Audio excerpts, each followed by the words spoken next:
Hey gang, welcome once again to Living Off the Slab. Now today I am going to bring you another interview, and this time I went down to Walpole, Massachusetts to sit down and talk with my personal lawyers. Now Kathy and I have been using Jim Brady for real estate law and business law for a number of years, and thankfully we haven't ever had to reach out to him in the case of a motorcycle accident, but that's one of the things that they specialize in. So I sit down with Jim and Steve Brady of Brady and Associates, and I wanted to pick their brains on, again, what it takes to put together a motorcycle accident claim. Now, before we get started with the interview, I want to let you know that at the end of this, I'm going to throw in a little bit extra, something that I thought was kind of interesting because our discussion kept going after the camera shut down. So stick to the end. The first thing that I asked them to talk about was motorcycle insurance and what they would suggest when setting up our policies. So we run into, some of our clients anyways, run into dealing with uninsured motorists or underinsured motorists. So that other motorist who caused an accident with you doesn't have the insurance to satisfy your damages. So you can buy insurance for that. It's short money, maybe $5 a month. So I recommend getting that because we're dealing with it right now where someone's damages far exceed the amount of insurance that the other person has. And, you know, they may be out of Schlitz. You know, it's a bad situation. So we have to think, outside the box to get money for this client. Yeah, so, one of the things in Massachusetts and in most states, there's compulsory insurance, which is pretty minimal. In order to put a vehicle on the road, for instance, you only have to have $20,000 of coverage. And then there's what we call optional insurance. So in the optional world, with motorcycle policies, one of the provisions is medical payments, for instance. So if you don't have health insurance, or even if you do, you probably want to purchase medical coverage because it's, as Stephen mentioned, these optionals are very, very cheap. They're not that expensive. And it's good to have. You can get $5,000, $10,000, $15,000 worth of coverage, which will help you significantly in the case you're seriously injured in a motor vehicle accident or motorcycle accident. So we recommend, we're not big proponents of insurance companies because we deal with them all the time. We have for the past 40 years. But as far as this type of insurance is concerned, it's probably money very well spent. So now let's say we have an accident and that we can still get up and walk around and we have our faculties underneath us. What are some things that we should think about doing in that case? Well, I think what I'd do is I'd say make yourself safe, right? Get out of that area. You don't want to be hit again. I've been hit in the cars and it's not fun.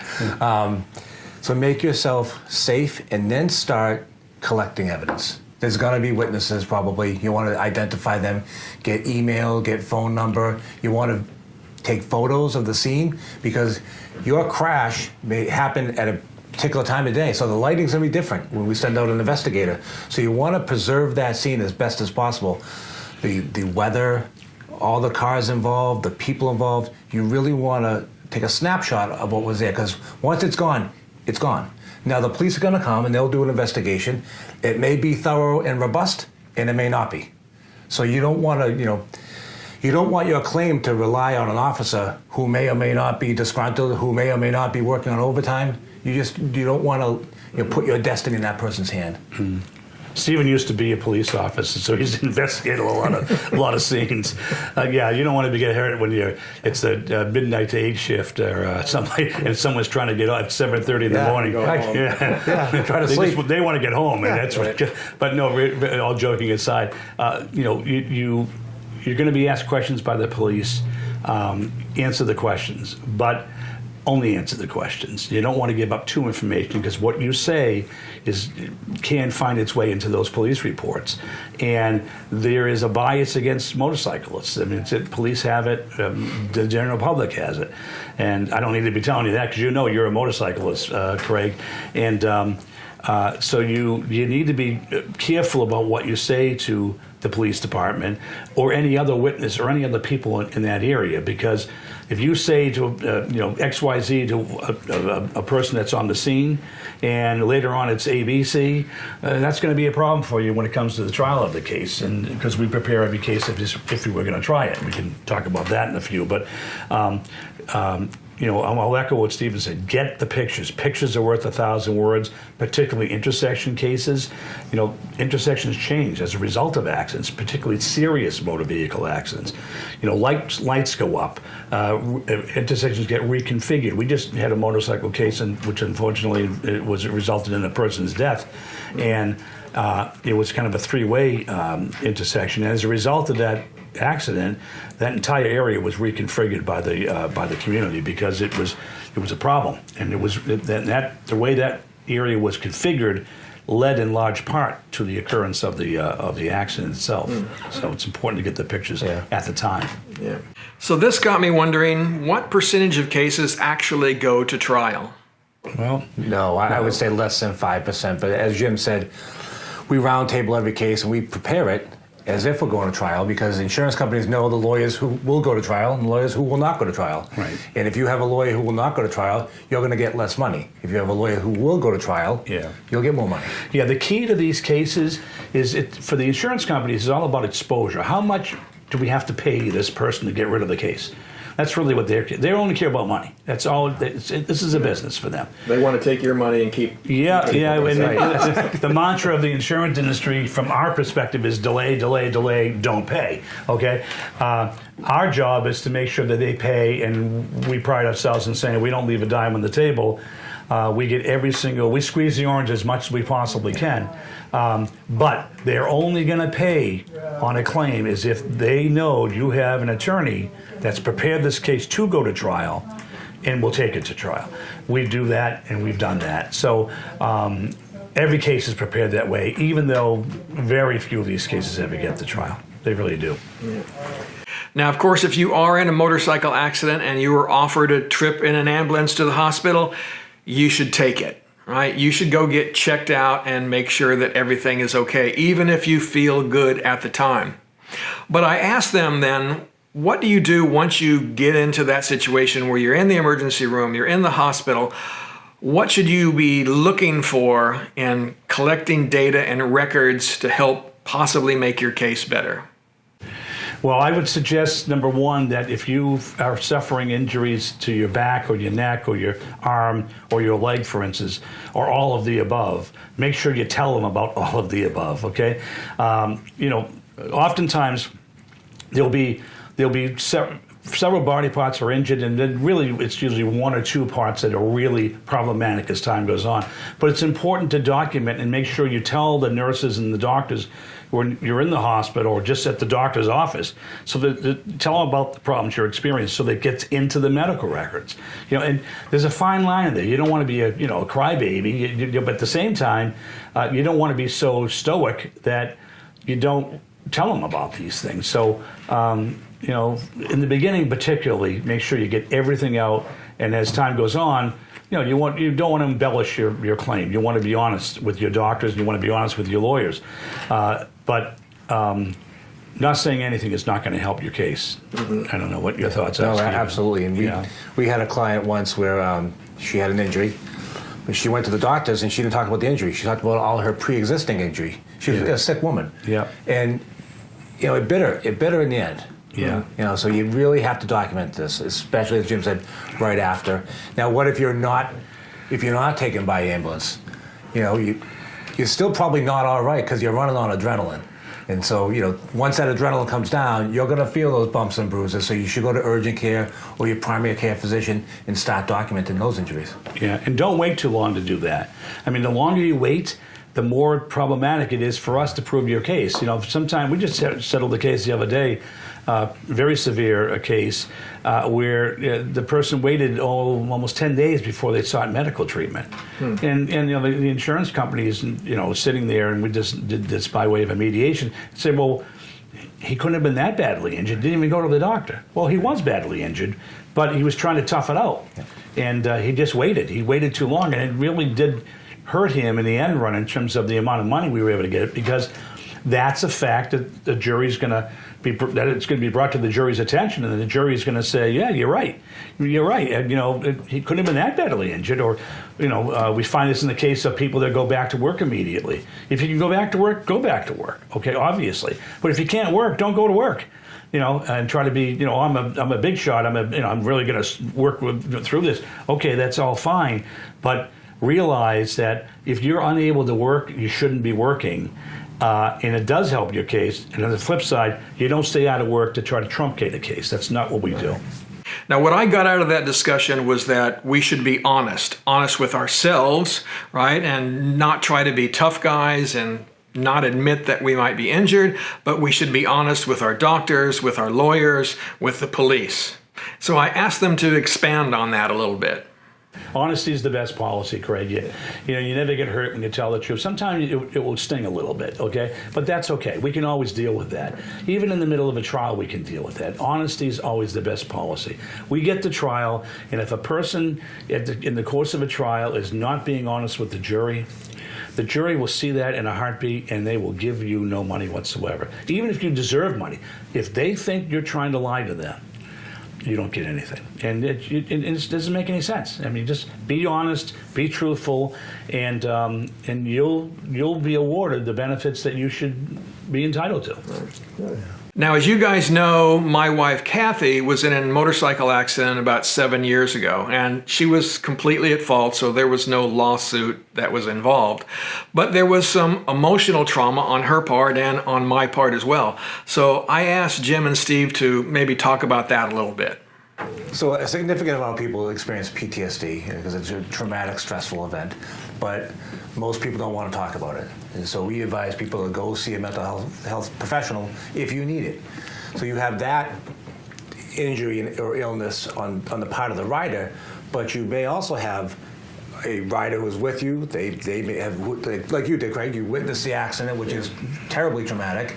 And then you have the home front. Maybe your spouse wasn't there, but they're dealing with what you're dealing with, your physical injury, your mental injury. Maybe you're not working now. Right? Medical bills are coming to the door every day. The insurance company's calling all the time. It's incredibly stressful for folks. Yeah. Well, you mentioned about what do you recover for. So in Massachusetts, and this is true in most states, okay, in order for you to actually perfect a lawsuit, and remember, most cases settle. 96% of the cases settle. But they only settle when prepared. So to perfect a lawsuit, the first thing you have to do is you have to show that you were less than 50% at fault. That's really important, okay? If you're more than 50% at fault, you're going to collect no money. So you have to get over what we call the liability hurdle. You have to first show that the other person was liable to you or is liable to you for your injuries, okay? And that's proven by saying that person had a duty, as we all do when we drive a motor vehicle or ride a motorcycle. We all have a duty to follow the rules of the road. That's when we took our driver's test, we had to learn the rules of the road, right? And which says, for instance, if there's a red light, you stop at a red light. Or if there's a car approaching and you're on a side road, you let that car or let that vehicle pass you before you pull out. And most of our motorcycle cases are those type of collisions where you've got a person coming out of a side street, doesn't see the motorcycle, it's as a result of trees or bushes or utility poles, something of that nature. They're blinded usually because most people don't pull out to try to, strike a motorcycle, right. Yeah. Obviously. And so, the person coming out has an obligation to obey the rules of the road, and the rule is, let them pass. So if you show someone has an obligation to you, and they breached or they violated that obligation, they're liable to you for the injuries. So once we get over that liability hurdle, the question is, what are they entitled to? There's four major areas in Massachusetts. You're entitled to recover for the lost wages you suffer. You're entitled to recover for the medical bills that you've incurred. You're entitled also to recover for the pain and suffering you've endured as a result of the accident. And finally, you're entitled to recover for what we call the loss of enjoyment of life, how this accident has negatively impacted your life. So going back to our earlier discussion about making sure the doctor knows about all these things, both your physical and emotional injury, that's hugely important. It's also important, as Stephen mentioned, to start a little diary, to start writing down what happened to you, okay? And we tell our clients, make a little note at the top. This could be on the computer, it could be on a piece of paper, but address it to us. It falls under what we call the attorney-client privilege. So if we want to produce it at trial, we do. If we don't want to produce it, we don't have to. But tell us how this is impacting you, because you're not going to remember 3 years from now how this is impacting you. Time's a great healer. You're going to feel better. And it's like, I don't remember what happened back then. Well, that little diary will remind you of what you were going through. The fact that you couldn't attend your grandson's or your son's birthday party or take the trip you had planned, things of that nature. Even bending over to put stuff in the dishwasher, how you get a headache as a result of that. That's all really important to put down into writing. So what's the average length of a motorcycle injury case? It varies. But It does. Depends on the extent of the injury. But normally, assuming that the injury, all injuries usually manifest itself within a year's time. And usually, for instance, a lot of our motorcycle cases involve traumatic brain injuries. We know within about a year where that person is left, what kind of cognitive impairment they're going to suffer on a more permanent basis. So we don't usually resolve these cases at least for a year to 2 years' time. It usually takes up to 3 years in many of these cases to resolve. I don't see if you had some thoughts on that. My initial was 18 months. Yeah. A little bit more, a little bit less. Yeah. We want to make sure that the client is healed before we move forward. Yeah. You don't want to claim something else when it's not resolved. Right. Yeah. So after listening to that, it sounds like a motorcycle injury case is not something to be entered into lightly, right? It takes a commitment from you, a commitment from your healthcare providers, and a commitment from your lawyers. Before we will settle any case or bring a case to trial, we have to make sure that that person has reached what we call maximum medical improvement. In other words, and they've reached a medical end result. And what that all means is they're as good as they're going to get, and they're kind of left with whatever it is. So there's a whole ratings thing, and as a former doctor, gets into the American Medical Association Guide to Permanent Impairments, and do you have a whole body impairment, or what functionality have you lost in your arm or your leg, whatever the case might be. So we have to make sure that a person is there, because it would be inappropriate for us, and quite honestly immoral of us, to settle a case unless we know the extent of that. So. Well, I was just thinking, when you see a lawyer, after you've been in an accident, what you've done, as Jim always says, you've leveled the playing field. Yeah. Because you don't usually play with insurance companies. You don't know how they conduct themselves and conduct their businesses. We do. Yeah. So we take you send your clients send us their medical bills. We deal with the insurance company. So they're left to focus on themselves and their healing. And we'll fight the insurance company and all that. But they really need to focus on their healing, because they may not be working. It's a tremendously stressful part of their life. Now, one of the reasons we get lawyers is so that they can negotiate for us. And I asked them, well, who are you negotiating with most often? Is it the plaintiff's or the rider's insurance company, or is it the defendant, right? The person who pulled out in front of you? The defendants. Yeah, the defendants. The defendants? Yes. Yeah. Because they're the ones that are going to pay. Yeah. We deal with both, but the primary, the motorcyclist company, insurance company would be primarily what they have for optional insurance, okay? So medical payments, things of that nature. If the other driver does not have enough insurance, we deal with that, with the motorcyclist, our client's insurance. But it's mostly the defendant insurance company. That's what we deal with primarily. So if a case takes, a year, 2, maybe even 3 years to settle, you're going to be building up a lot of bills, especially medical bills. So those things have to be paid, right, while this is going on. So again, I asked them to talk about that just a little bit anyway. Exactly.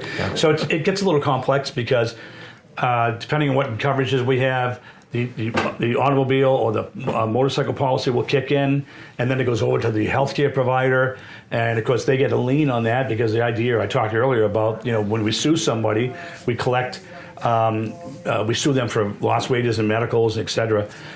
You can't collect medicals from your own insurance company or your healthcare provider or healthcare insurer, as well as the other defendants should be like double dipping almost. So what happens is there's a lien mechanism by law, and we have to make sure when we collect money from a settlement or by way of a jury verdict, we have to pay back the lien provider, so the medical providers. So we deal with all that. That's part of the whole process that we do. And the beautiful thing from our perspective, and I think the rider's perspective is, and you see this on television all the time, unless we're successful in getting your money, you don't pay us, which is a great thing. Okay, it's great, good for everyone. It weeds out non-meritorious cases. So, for instance, a person comes in and they're injured, but they're not that badly injured, or their case is of a value that's so low, we don't usually take those cases.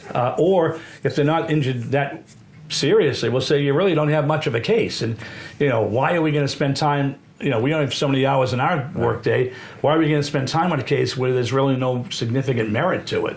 And people need to hear that. So that's the great thing about the system. It weeds out those, what sometimes would call the insurance company would call them, frivolous lawsuits. Well, there are very few frivolous lawsuits, because most lawyers who have any kind of a conscience, and most do, contrary to public belief, they're not going to take those cases. Right. And it's, I'll throw in here, everyone hates lawyers. Do you need them? Then you love them. That's how that whole thing works. Absolutely. Kind of like dentists. Absolutely.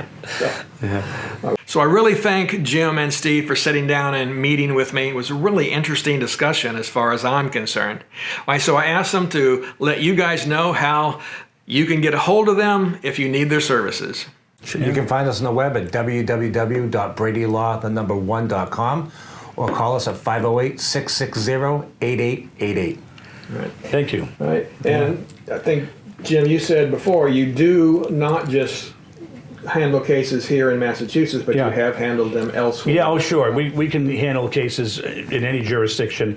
If the case is not going to resolve, then we'll retain local counsel in that jurisdiction. For instance, we have a myriad of attorneys we work with out of Florida, New York, Connecticut, the Carolinas, and that we're not licensed, obviously, in those states. So we retain local counsel. They'll institute the lawsuit. Then we assist them in the prosecution of the lawsuit. That's how it works. Yeah. All right. Thank you, Craig. Thank you. Thank you.